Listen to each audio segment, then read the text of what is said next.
in terms of his preparation, and then being able to carry that over to the field.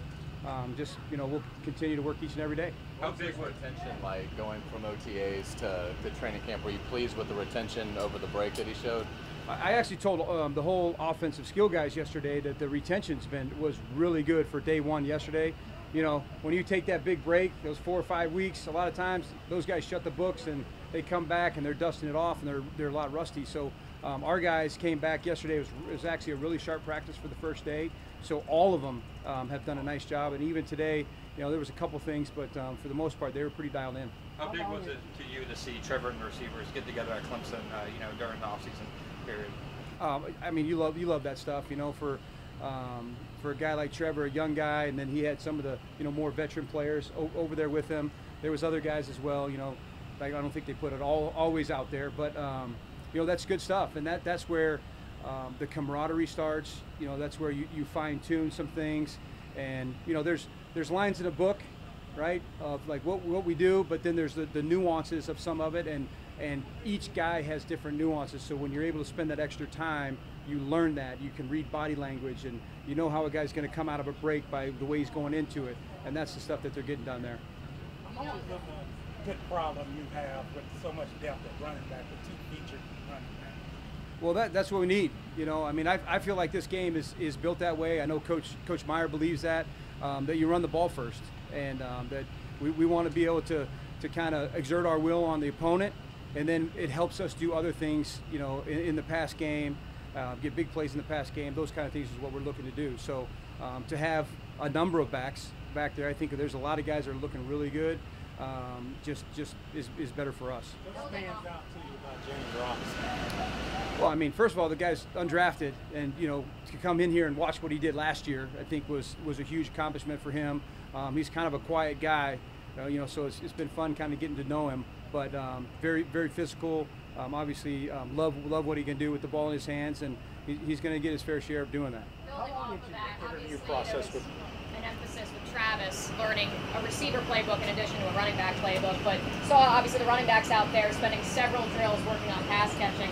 How much of an emphasis is there in your playbook and in this offense for that, for players beyond Travis?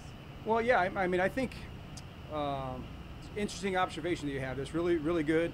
And I think the thing that's important for us is all those guys can run the ball, right? And so there's some things that are harder at each position, and we want to practice the things that are hardest. And if we can practice the things that are hardest, then they will get better at them, and then those things become things that they're more comfortable with. So a lot of running backs, I was talking to James yesterday. I'm like, hey, how many catches do you have in college? And he's like, hey, we just ran power. They didn't hand me the ball or throw me the ball very much, and that's just what happens. And the more well-rounded you can make the players, the more successful our offense has a chance to be. And when you throw the ball, you got all the receivers running down, and everybody's covered.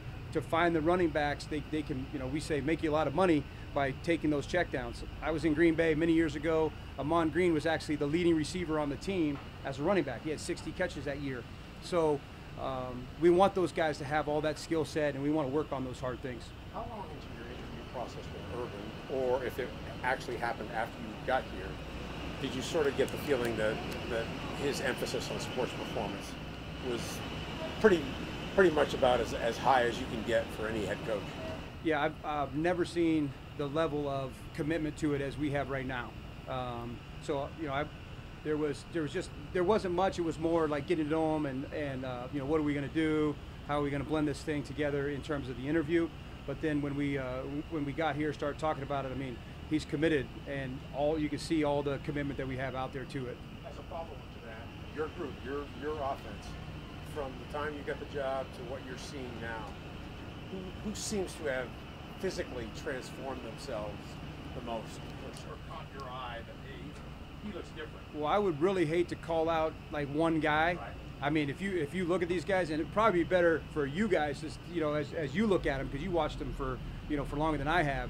But I mean, the tight end room changed. I mean, Ben Ellison, O'Shea. I mean, those guys, they look great. I mean, DJ's, I know that's well documented. But if I start picking guys out, I mean, these guys, I really haven't seen a commitment in the offseason as much as we had.